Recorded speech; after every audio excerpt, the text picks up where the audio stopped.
India and the United States of America are in an advanced stage of negotiations to conclude the trade deal by fall. The Indian delegation is currently in the United States of America for talks, and Union Commerce Minister Piyush Goyal is confident, saying, as the fastest growing large economy in the world, with 6.6% GDP growth expected this year and 7.8% last quarter, India remains the favored and preferred destination both for investment and for trade. He said India is in active dialogue with the United States of America and the European Union, along with Chile, New Zealand and Oman. Mukesh Aghi, President and CEO of the US-India Strategic Partnership Forum, joins me to talk about the trade delegation in the United States, the challenges and the road ahead. But before that, let's quickly listen in to Union Minister Piyush Goyal.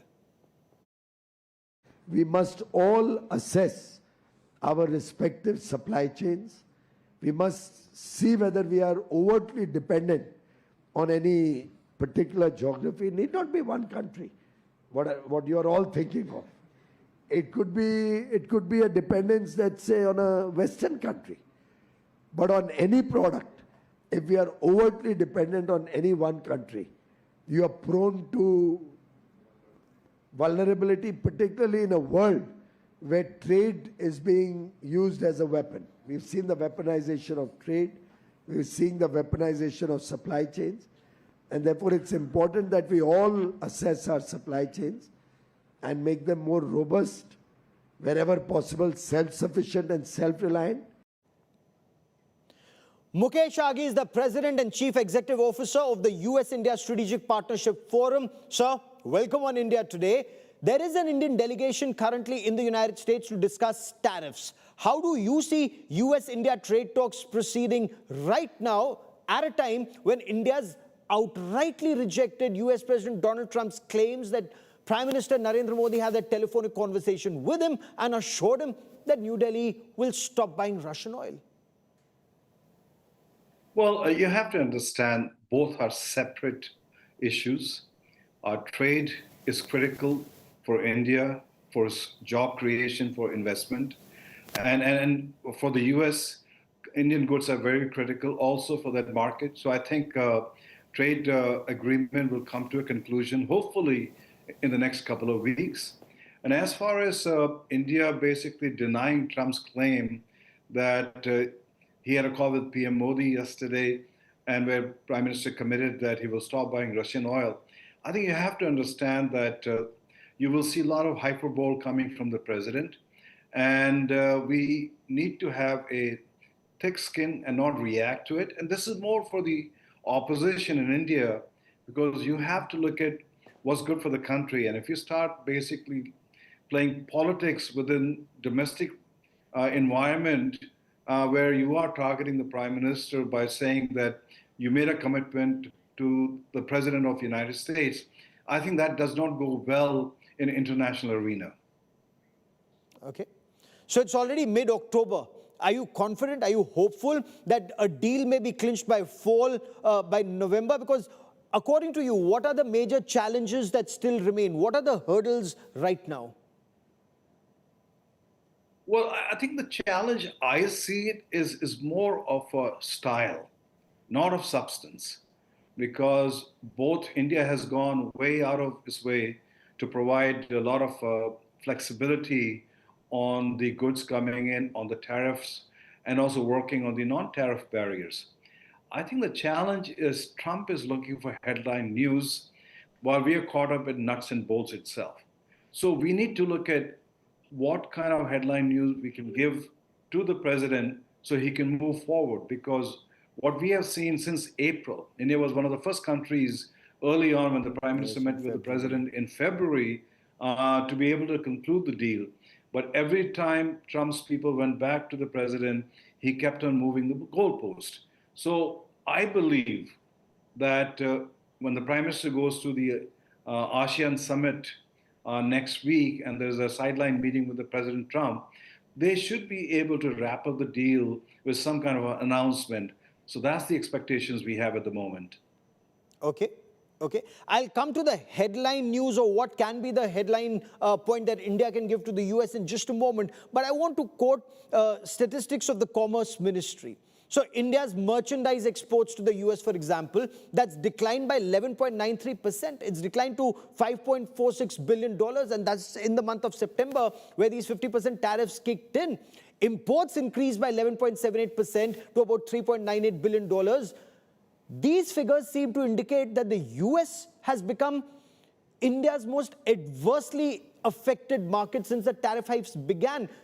Key sectors that we've spoken about, textiles, gems and jewelry, engineering goods, chemicals, they bear the brunt. So is there a long-term impact of this tariff escalation on US-India relationship?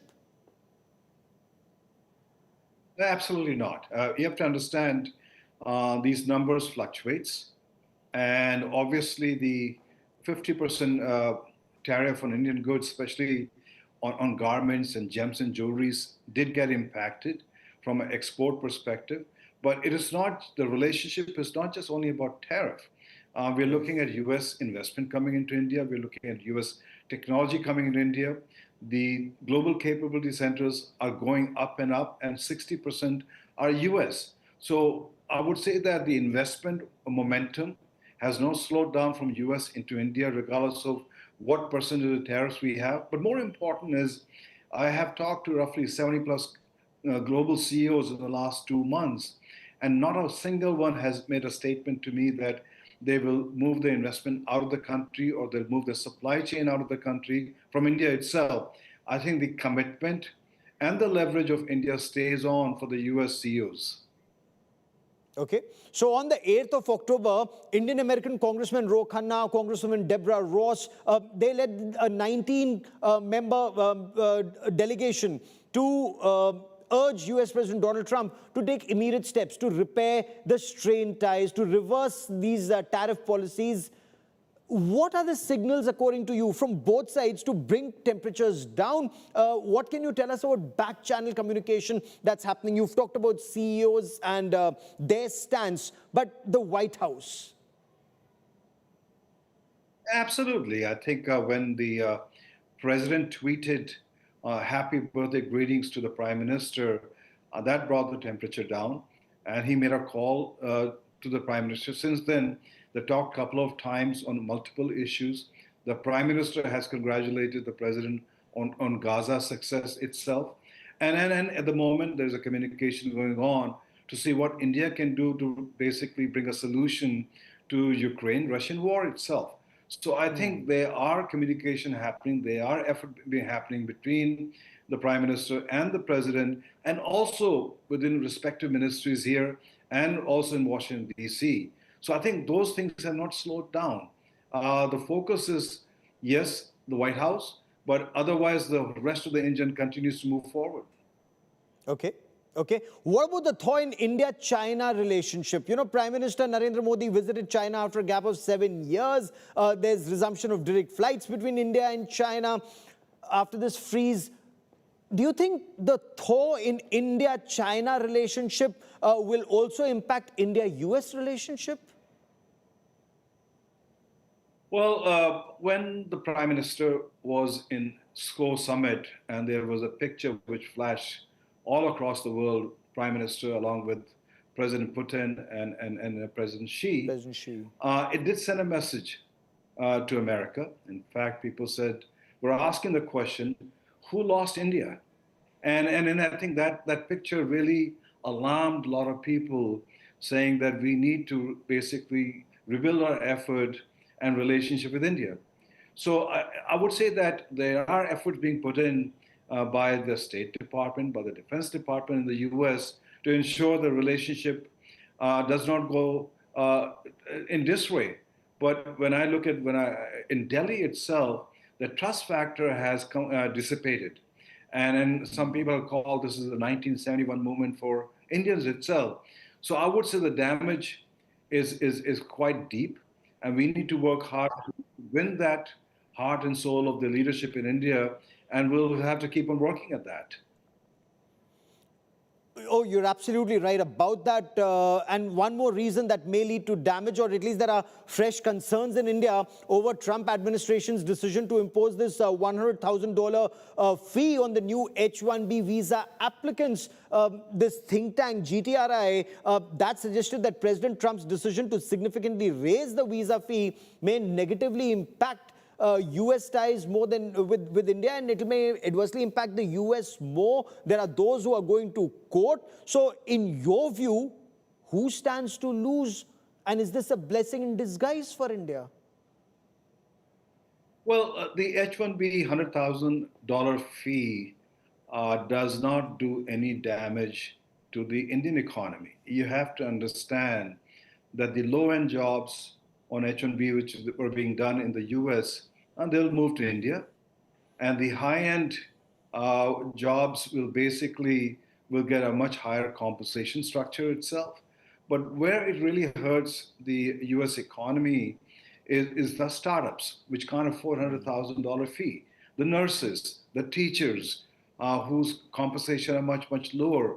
So I would say that it does have an impact on the US ecosystem.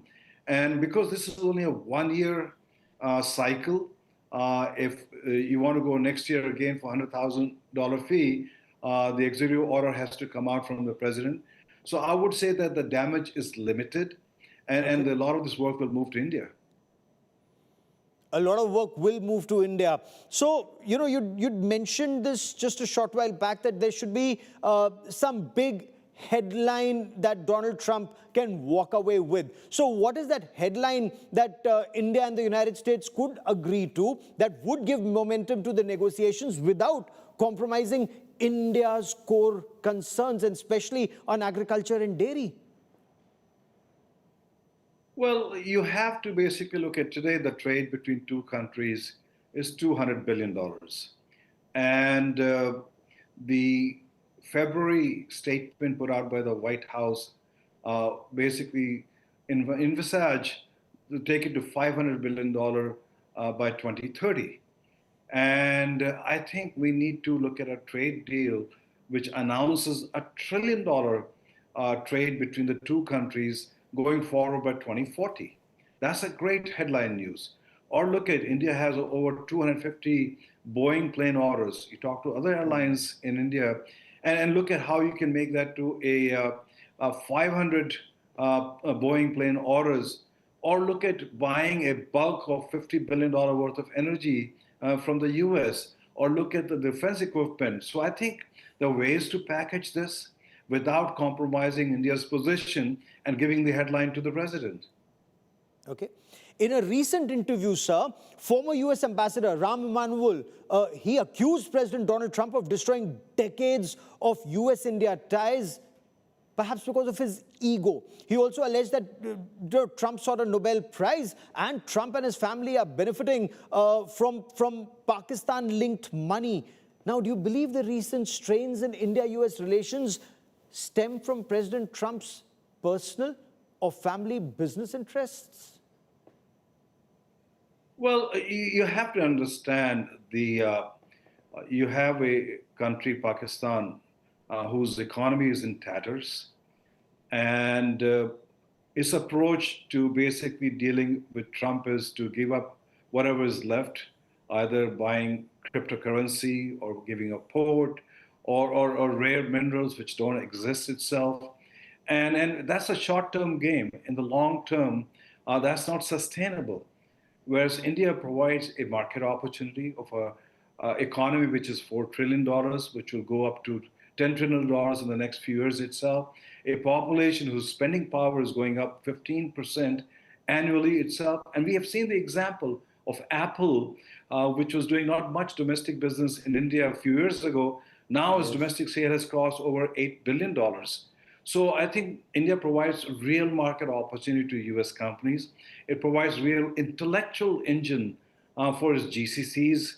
So India provides substance, whereas there's no substance coming out from Pakistan. Okay. So, Mr. Aghi, what gives you confidence that between Diwali and Christmas, there'll be a happy Diwali and there'll be Merry Christmas for US-India trade ties beyond the current challenges? No, absolutely. I think both countries have no choice but to come to an agreement so you can start focusing on building the relationship, start building employment in both countries, investment in both countries. And so it does serve the interests of the United States and India to come to some kind of understanding. You have to understand it's not just about trade deal, it's about geopolitics. It's about technology. It's about, we have 300,000 Indian students in the US. You have 6 million Indian Americans in the US who are contributing substantially to the domestic economy. So I think the relationship is not just a trade deal, it's much broader and deeper, and we will come to some understanding in the near future. Okay, great. On that note, let me wish you, your family, and your friends a very happy Diwali, and many thanks for joining me here on India Today. Thank you, and a happy Diwali. Thank you very much. That is all that I have for you on this special broadcast. Many thanks for watching. Wish you and your loved ones a very happy Diwali and a prosperous new year ahead.